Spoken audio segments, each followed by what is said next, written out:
I'm Kathleen Smith. Hey, Rachel Bozeman. Welcome to our podcast bonus edition on how to ace your interviews. Rachel, some job seekers just wing it with their interviews, maybe not giving much thought to preparation as they should. Yeah, we all know those. Ooh, do we ever? This is really their chance to shine and wow the future employer. So we just want to make sure that we give you all the tips and tricks so that you can do your homework and be best prepared to make the most of the opportunity. Okay, let's get started with our top 10 list of things you must consider, want to do to excel in your interview. Number one, your number one tip. Realize that your interview starts with your first interaction with a potential employer.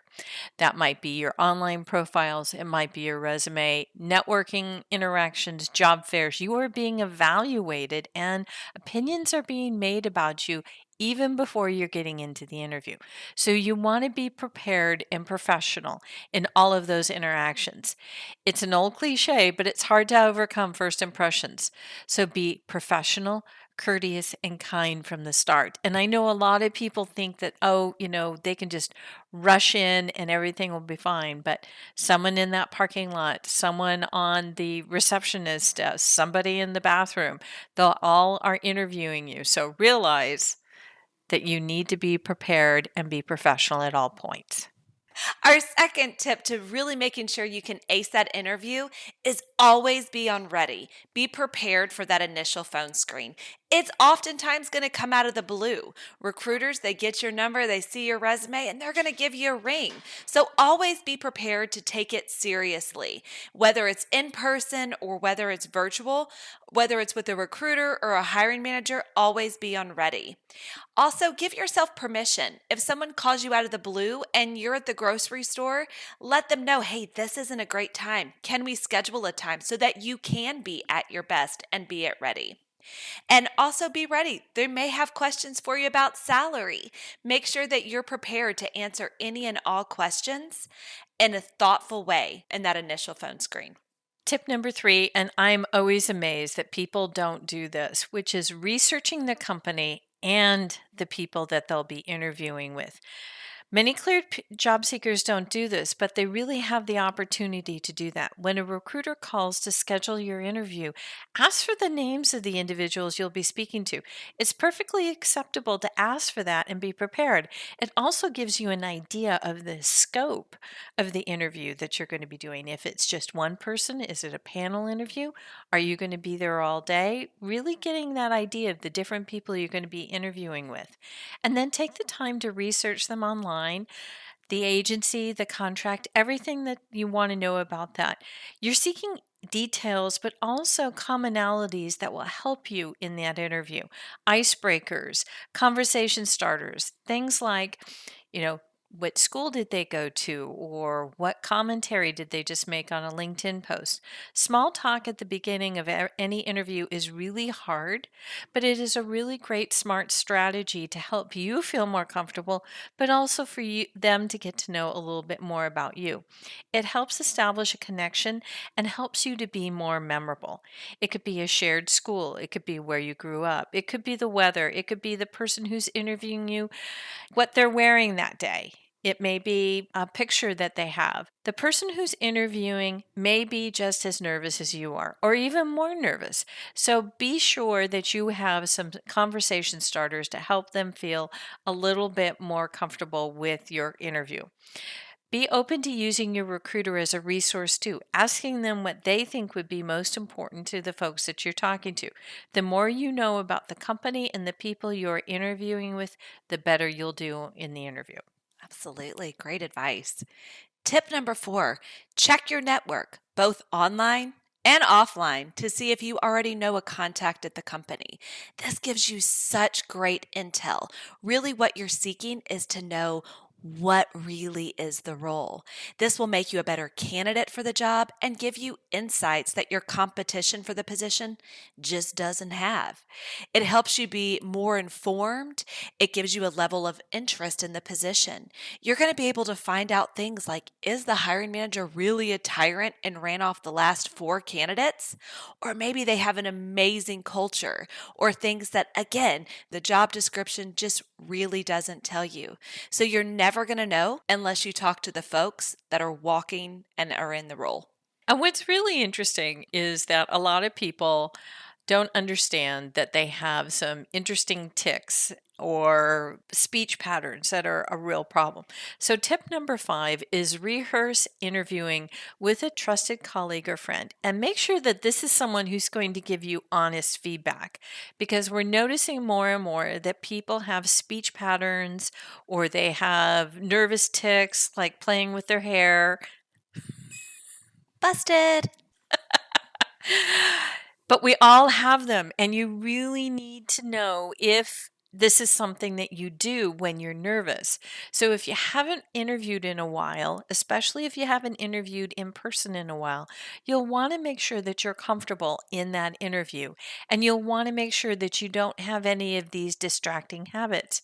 You also want to project a positive and being present attitude rather than being distracted. You've got very limited time with the interviewers, so you want to make the most of this opportunity. Tip number 6 is probably my favorite because it's around fashion and making sure that you are dressed appropriately for that interview. Nothing can detract more from your interview than coming in and trying to be such a fashionista that you have completely taken away your skills and talents really related to the role. So it's important that you understand, what is the dress code? What's appropriate? Again, use your recruiter. Ask them the questions about what's acceptable at this employer, what's considered to be appropriate to dress, and do it. Make sure that you're taking that best one. I can't tell you how many times I've seen folks walk in and they're not comfortable in what they're wearing. Maybe they haven't worn a pair of heels for 4 years and they decide this will be the time to wear it. Well, they're just wobbling around, or maybe they're wearing their dad's jacket that's just too big and they're just not feeling at their best. So wear something that makes you feel confident, comfortable, and fits. And this is not a time to bring out your prom dress or No, any. shoulder pads, leave them behind, y'all. Leave them behind. Yeah, I can't tell you how many times I've been at a job fair and somebody's wearing what they would wear to their Saturday night date. No, please No. don't do that. Tip number 7, be on time. Ooh, me coming from a military background, I don't even understand people not being on time. But being late does give the interviewer an opportunity to look into your dependability. They're making judgments about you based on limited information, so this is really important. So if you're late, call your contact, apologize, let them know when you think you'll arrive. When you do arrive, address the issue head on and apologize. Don't dramatize this. This is not why in all this. Just say there was an accident. I'm sorry I'm late. Move on. You do not need to go over detail on that component. But also don't be too early. Walk in about maybe 5 to 10 minutes before your appointment time for an in-person, or log 5 minutes ahead of time for a virtual interview. Give you a little bit of time to check out all of the tech hiccups if that's doing on virtual. But also, if you're someone who has anxiety, which a lot of people do, especially after the pandemic, we have some anxiety. There's nothing wrong with testing out the tech well beforehand just to make sure it works. Make sure you have all of your system updates. And also, if you're driving to that interview, give it a test run. If you're going at Tuesday morning at 8 o'clock, the week before, Tuesday morning at 8 o'clock, give it a route, because being prepared and being confident about getting there is always going to be helpful. Absolutely. And the common theme is going to pop up again in tip number 8. It's all about preparation, preparing your success stories. So before you come in, you know what we're going to ask. We're going to ask questions about situations, things you've done in the past. So be prepared with those success stories. Come with 5 to 7 success stories in your back pocket.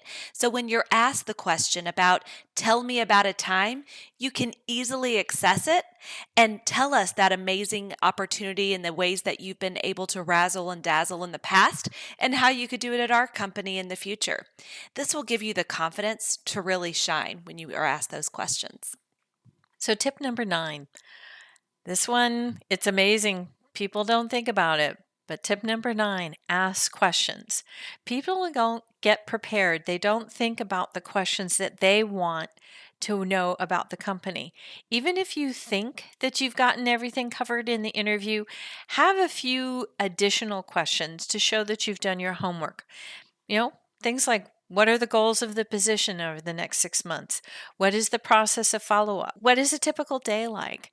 But I'm going to go back to that other question that I mentioned. What is the follow-up like? Because this is something also that a lot of job seekers leave on the table. They don't understand what is the next step in this interview process. So ask, should I be hearing from you? May I follow up with you? Definitely get that out. In our show with Michael Burnham from Raytheon Technologies, he recommends always having a list of 10 to 15 prepared questions for your interview with the expectation that you're going to ask at least 5 or 6 of those. And you'll find a link to Mike's episode in our show notes. Tip 10, follow up. How do you do it? What's appropriate? So after you've completed the interview, within those next 24 hours, write a thank you note. Email is great. Email is fantastic. But make sure you send an email to every single person that you've interviewed with. Make sure you don't leave anyone out. Nothing feels worse than being the person that didn't get the thank you email. Also, any contacts that you have at the company that you've made aware that you're interviewing, let them know that you've completed the interview and that you're interested in the position. If you're not interested in the position, let your recruiter know as well so that they can follow up with those next steps. So that's our top 10 list of things you should do to excel in an interview. We hope you found this bonus episode useful and will subscribe to our podcast. Please rate and review us on the platform you're listening to us now. Thanks so much for listening. Bye, y'all.